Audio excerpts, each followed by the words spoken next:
les croades que el noble francès Hug de Payens i un petit grup de cavallers decidiren posar les seves armes al servei dels pelegrins de Terra Santa i van fundar l'orde militar del Temple de Jerusalem.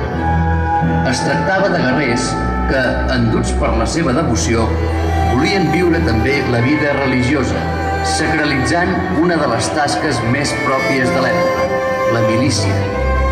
El seu prestigi ultrapassà Terra Santa i a l'Europa occidental van obtenir terres i honors, arribant a controlar almenys 870 castells. Al prestigi militar i religiós se li va afegir ben aviat el poder militar i econòmic, ja que van desenvolupar un eficient sistema de finances que els va convertir en els banquers de gran part de les monarquies europees gràcies a un nou model de crèdits i garanties.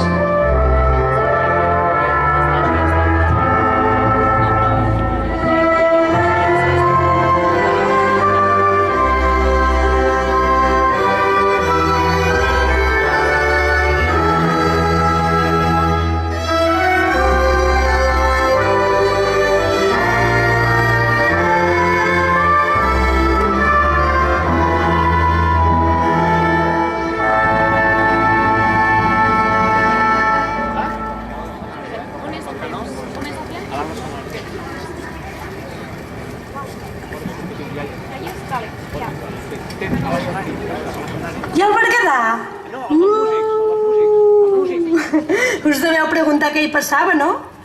Si no, quin sentit tindria tot aquest rebombori organitzat? Doncs resulta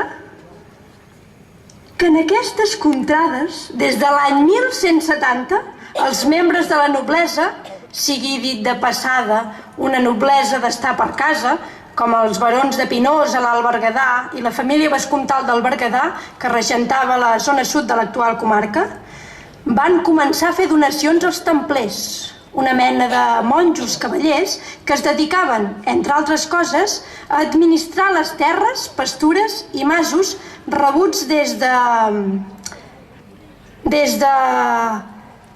d'on, amic Set Ciències?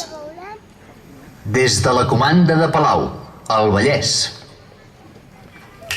Això mateix, moltes gràcies. Doncs això, que els templers administraven des de Palau les possessions que els anaven cedint la noblesa de la Catalunya Vella, en particular la berguedana.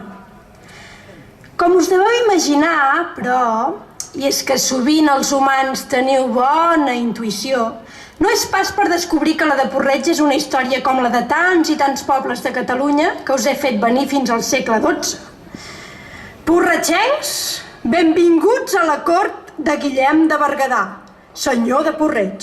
Ha arribat l'hora que ens capbussem a les profunditats del vostre peculiar passat.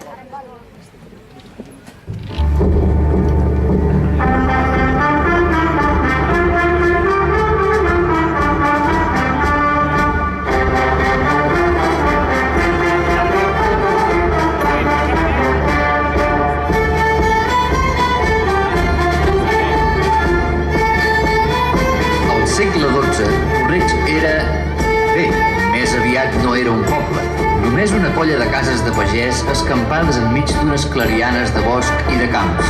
Però dalt del turó, al Puig del Rei, s'alçava una vella fortalesa, el castell. No era un castell qualsevol, no per les dimensions, n'hi havia de més grans i molt més luxosos, sinó per qui hi vivia, Guillem de Berguedà.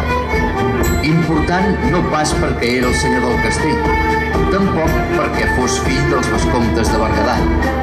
Important i molt perquè fou el més gran trobador de Catalunya i Occitània. Amic dels seus amics i el més gran enemic dels seus enemics, fou un home rebel, de tracte difícil, violent i burlesc, apassionat, però també culte i sensible.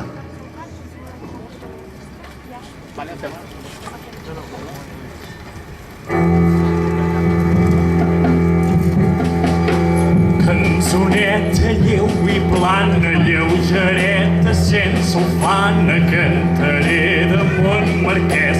Traïdor de mata plana, que d'engany és ple i obès. Ai, marquès, marquès, marquès,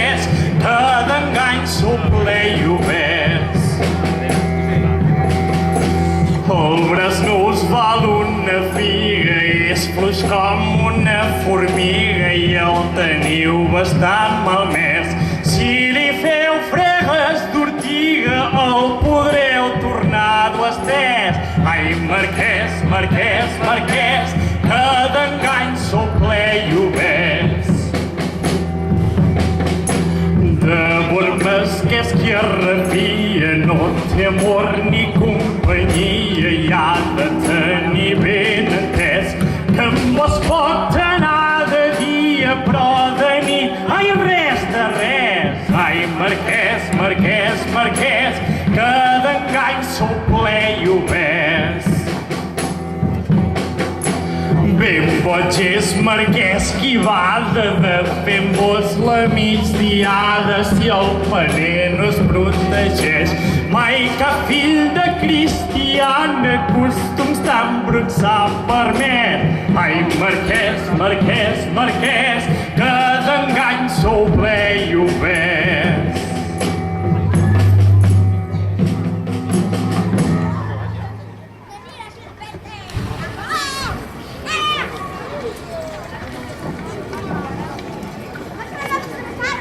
Thank you.